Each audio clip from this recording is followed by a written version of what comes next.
Pola asuh berarti begitu kita memberikan ASI, kita memberikan nutrisi ke anak untuk menambah perkembangan berat badannya. Kemudian ASI, nah itu memberikan.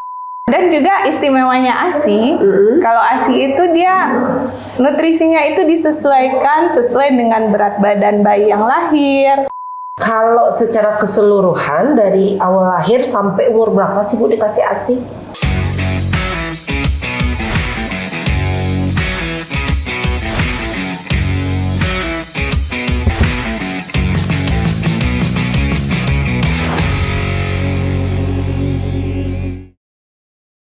Bismillahirrahmanirrahim. Assalamualaikum warahmatullahi wabarakatuh. Selamat pagi dan semangat pagi sahabat sehat RSUD Kota Padang Panjang. Bertemu kembali dengan kami podcast RSUD Kota Padang Panjang. Bapak Ibu, kami mendoakan Bapak Ibu sahabat sehat dalam keadaan sehat. Namun jika ada kendala dan gangguan kesehatan, silakan kunjungi RSUD Kota Padang Panjang dan jadikan prioritas utama dalam mendapatkan layanan kesehatan. Pagi ini saya Nurse Rika akan berbincang-bincang secara santai dengan narasumber kita yang istimewa pada hari ini, Ibu Dr. Fitriana SPAM Biomed atau kita kenal dengan Dr. Cici yang sehari-hari bekerja di RSUD Kota Padang Panjang. Selamat pagi dan Assalamualaikum Bu Dokter. Selamat pagi Bunda. Ibu terima kasih untuk kedatangannya pada hari ini. Jadi kita mau bahas sebenarnya Bu, itu hal yang sangat-sangat penting bagi mama-mama muda, oma-oma muda gitu kan. Topik kita hari ini adalah ASI, air susu ibu. Air susu ibu. Air susu ibu. Jadi seberapa penting sih Bu ASI itu harus didapatkan oleh bayinya untuk menciptakan generasi emas Indonesia pada tahun-tahun mendatang? Terima kasih Bu, silakan dijawab. Oke, terima kasih. Selamat pagi Bapak Ibu, Bunda-bunda sekalian. Hari ini kita kan akan membicarakan tentang ASI. Seberapa penting ASI? Sangat penting. Panjang. Penting. Dan itu bukan saja atas dasar sesuai ilmu kedokteran, tapi juga mungkin karena sebagian kita ini Muslim. Nah, di Al-Quran pun sudah dibunyikan tentang pentingnya pemberian ASI bagi bayi-bayi yang baru lahir. Kenapa sangat penting? Karena berdasarkan penelitian, ASI itu mengandung semua nutrisi yang sangat dibutuhkan, komplit. Dan itu juga akan memberikan 3 pondasi perkembangan anak, yaitu pola asuh, asah, ASI. Asah dan ASI nih. Pola asuh apa nih Bu? Pola asuh berarti begitu kita memberikan ASI, kita memberikan nutrisi ke anak untuk menambah perkembangan berat badannya. Kemudian ASI, nah itu memberikan kasih sayang. Begitu kita menyusukan, itu ada ikatan psikologis antara ibu dan bayinya, memberikan rasa nyaman untuk bayinya juga, dan asah ya, asah. Nah, asah itu kemampuan dalam perkembangan motorik anak. Karena dari menyusui itu bayi mulai dari dia menyusui itu dia sudah belajar bagaimana menghisap yang baik, pola menelannya juga. Nah, jadi begitu bayi lahir, pola asah, ASI, asuh anak itu sudah didapatkan. Jadi sahabat sehat ini penting ya, sangat penting, sangat penting. Jadi jangan diabaikan mungkin ya. Dan satu lagi mungkin kita tahu bahwa setiap manusia yang lahir ke bumi, ke dunia itu dia sudah ada mendapatkan berkah, mendapatkan semua anak itu ada ini pemberian dari Allah itu yang pertama itu adalah ASI, haknya ya. Jadi ASI itu merupakan hak azazi setiap bayi. Bayi nggak bisa diabaikan itu. Iya. Kemudian mungkin kalau ASI ini juga lebih ramah ya di lambung, di apa, sehingga bayinya terhindar dari mensret dan sebagainya. Iya. Dan juga istimewanya ASI, kalau ASI itu dia nutrisinya itu disesuaikan sesuai dengan berat badan bayi yang lahir, juga sesuai dengan usia bayi yang lahir. Karena tentu kadang kan bayi ini ada yang lahirnya lebih dulu, prematur, tidak cukup bulan. Nah, itu disesuaikan. Jadi setiap hari nanti ASI ini berkembang, kebutuhan nutrisinya sesuai dengan kebutuhan bayi. Jadi bayinya kalau mungil, ASInya dikit, nanti bertambah begitu ya Bu? Iya, sesuai volume dan juga nutrisinya. Berarti berbeda dengan kalau kita berikan susu formula. Tidak perlu di sendok takar lagi. Nah, iya. Kalau susu formula itu dia karena nutrisinya tentu sama 0 sampai 6 bulan sama. Nah, kalau di ASI dia setiap hari itu berubah komposisinya secara otomatis. Begitu keajaiban ya, ASI. Keajaiban dan sangat-sangat bermanfaat bagi bayi. Iya. Nah, Ibu, apa yang dimaksud ini ASI eksklusif? Kan semua orang, oh iya bayinya hari ini kalau kita menyusui sampai umur 6 bulan eksklusif. Cuma yang jadi pertanyaan itu Bu, ASI eksklusif itu boleh nggak kita tambahin sama air putih biasa ya, kemudian dikasih sari buah atau ada minuman lain mungkin gitu. Bagaimana sih Bu, biar kita semua tahu sih sebenarnya ASI eksklusif itu seperti apa? Nah, ASI eksklusif, yang namanya eksklusif tentu hanya satu-satunya, the one and only. Berarti hanya berikan ASI saja. ASI saja selama 6 bulan. Nggak perlu dibilas. Tidak perlu dibilas. Kalau susu formula kan kita bilas tuh. Ya, karena kan kita takutnya ada yang lain yang ikut masuk. Makanya kadang kalau formula kan kita bersihkan. Tapi kalau ASI dia sudah pasti steril, makanya tidak perlu diberikan tambahan walaupun air putih. Ya, jadi sampai usia berapa itu Bu? Sampai usia 6 bulan. Sampai 6 bulan. Iya. Tanpa apa-apa. Cukup ASI saja. Baik. Jadi kalau secara keseluruhan dari awal lahir sampai umur berapa sih Bu dikasih ASI? Nah, sesuai rekomendasi dari WHO dan UNICEF juga sudah membuatkan rekomendasi. Itu ada 4 rekomendasi. Yang pertama, pemberian inisiasi menyusui dini. Berarti bayi lahir diberikan ASI dalam usia 1 jam. 1 jam. Ya. Kemudian yang kedua itu pemberian ASI eksklusif diberikan selama 6 bulan. 6 bulan. Hanya ASI saja. Kemudian pemberian makanan pendamping ASI. Nah, pendamping ASI mulai dari 6 bulan ke atas berarti ASI tetap diberikan, ada makanan pendamping. Kemudian yang keempat itu disusui sampai usia 2 tahun atau lebih juga boleh. Boleh. Asal nanti untuk penyapihannya itu sesuai kesiapan ibu dan anaknya. Karena kata orang nih mitosnya kalau disusukan lebih dari 2 tahun nanti anaknya jadi manja, jadi ini atau itu. Tapi bagaimanapun vitamin dan ininya juga masih dibutuhkan ya Bu. Masih, walaupun tidak akan cukup yang sesuai usia 6 bulan, makanya sampai 6 bulan, makanya begitu usia 6 bulan harus ada makanan pendampingnya. Dan sampai 2 tahun juga masih boleh disusui. ASI ini kan penting ya Bu ya. Cuma kadang-kadang nih kita bingungnya ASI itu ibunya susah gitu, ASInya keluar kemudian dikit-dikit aja sehingga ibunya jadi cemas gitu. Aduh, ASInya sedikit nih, bayinya kenyang nggak gitu loh.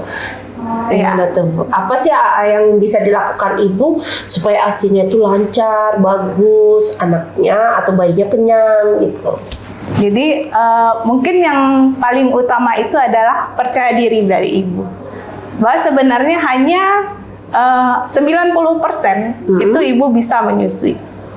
Ya, hanya 10% mungkin yang tidak bisa menyusui, ada masalah hormon atau sebagainya. Ada hal-hal yang menyebabkan dia tidak bisa menyusui. Tapi 90% ibu yang melahirkan itu akan bisa menyusui bayinya. Nah, itu dibutuhkan kepercayaan diri dulu, kepercayaan diri dari ibunya bahwa saya yakin bahwa saya bisa menyusui. Dan kemudian juga dibutuhkan mungkin ini dari lingkungan, support system dari lingkungan. Jadi begitu ibu hamil, mulai masuk trimester ketiga, itu dia sudah mulai bisa konsultasi laktasi, baik sama bidan atau dokter kandungan. Nah, atau mungkin mengikuti kelas-kelas ibu hamil. Nah, di situ juga akan diajarkan bagaimana posisi menyusui yang benar. Kemudian hal-hal apa saja yang dibutuhkan selama ibu menyusui. Kemudian kalau ibunya sudah pede, sudah percaya diri bisa menyusui, ASI-nya akan keluar sesuai dengan kebutuhan bayinya. Tadi kata ibu kan dia menyesuaikan dengan cc yang dibutuhkannya. Jadi sebenarnya ibu-ibu juga nggak perlu khawatir sebenarnya ya Bu ya. Misalnya bayinya baru umur sebulan, terus ASI-nya masih dikit gitu ya. Berarti insya Allah tercukupi. Insya Allah tercukupi karena apalagi mungkin banyak yang merasa di awal-awal kelahiran itu kenapa ASI sedikit lalu gundah gulana jadi galau. Ini kenapa ASI sedikit, padahal usia awal-awal kelahiran, usia 1-2 hari itu kebutuhan ASI cuman 5 cc sampai 7 cc sekali minum. Bayangkan 1 sendok makan, satu sendok makan 5 ml. Nah, sekali minum hanya itu butuhnya. Nanti sesuai dengan pertambahan usia sampai usia 1 minggu baru mungkin sampai 30 cc untuk sekali minum sampai 60 cc. Jadi jangan cemas. Bahkan berdasarkan penelitian juga bayi yang hanya mendapatkan ASI sedikit itu dalam 1-2 hari itu tidak akan masalah. Ya misalnya ibunya habis seksio, berarti kan masih ASI-nya masih tersendat ya Bu ya, berarti tetap memenuhi kebutuhan dari bayinya. Terbayangkan hanya 5 ml kebutuhan sekali minum. Itu ada pengaruh ini nggak Bu? Nanti bisa kita di meses dulu nanti atau apa kan seperti yang diajarkan di kelas-kelas kehamilan ya biar memperlancar. Makanya di trimester ketiga itu kalau untuk mengikuti kelas ibu hamil dan menyusui pasti akan ada diajarkan bagaimana untuk latihan ASI lancarnya, kemudian pijat ASI juga. Cara itu sudah disiapkan juga. Sudah disiapkan. Jadi begitu bayinya lahir, ibunya sudah ada ilmu untuk menyusui. Jangan ujuk-ujuk ASI-nya dikit langsung dikasih minum susu formula gitu ya. Oke Ibu. Kemudian ibu-ibu bekerja. Kalau zaman dulu kita kan nggak tahu nih ya, ASI-nya bisa dipumping, kemudian disimpan gitu. Kalau ibu-ibu yang bekerja zaman sekarang atau mau pergi kemana gitu kan, nggak begitu cermas gitu. Artinya dipumping terus disimpan. Nah, itu masa penyimpanannya berapa ya, Bu? Misalnya kita simpan di udara terbuka saja, maksudnya udara terbuka mah di suhu ruang biasa gitu ya.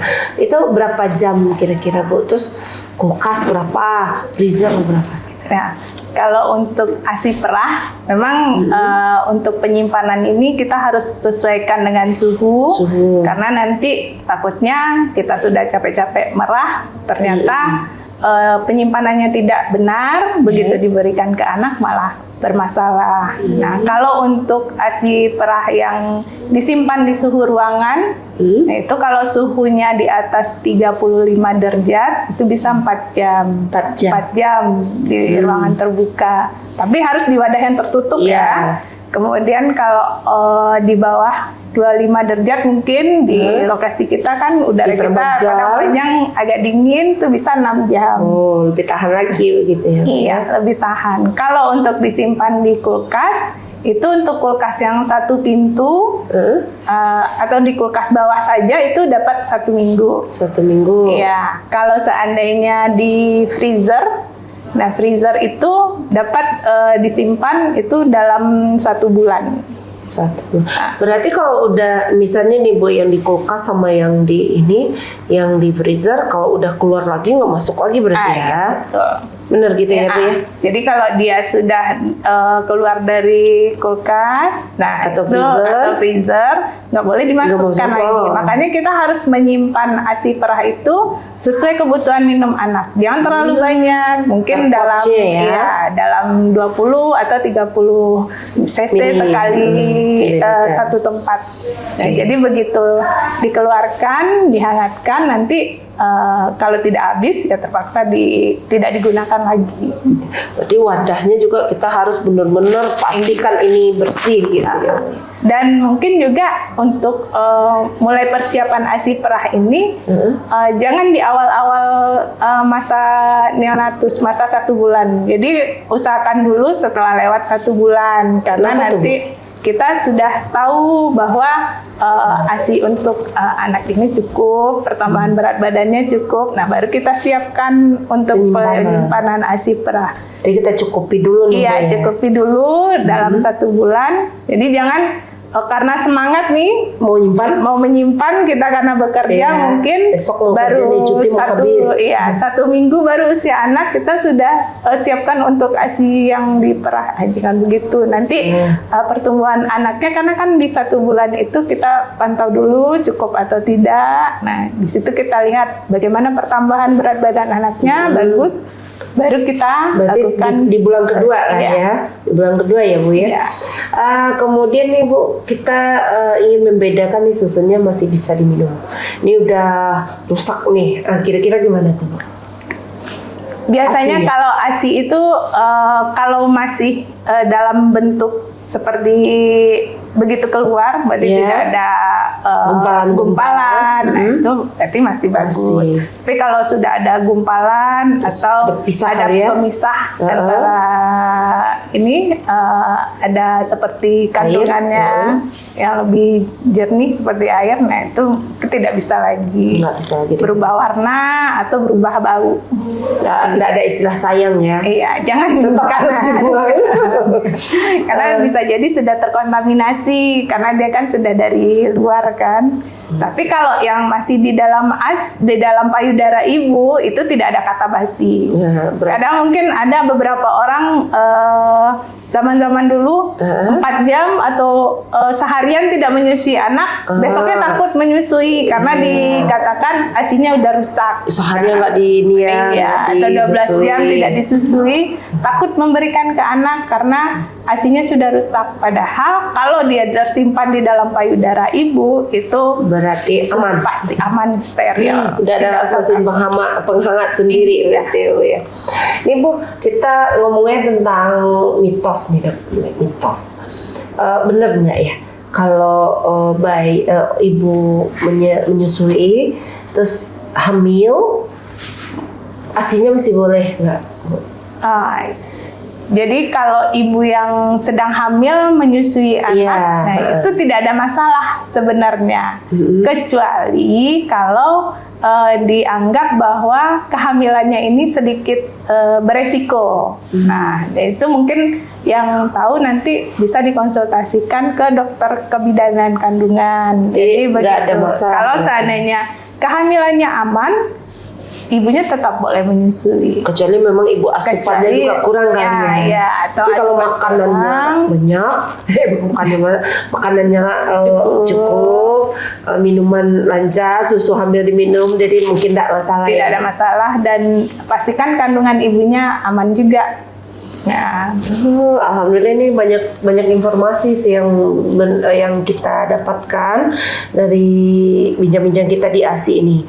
Yang terakhir nih Bu, tip khusus bagi ibu-ibu yang sedang menjadi pejuang ASI.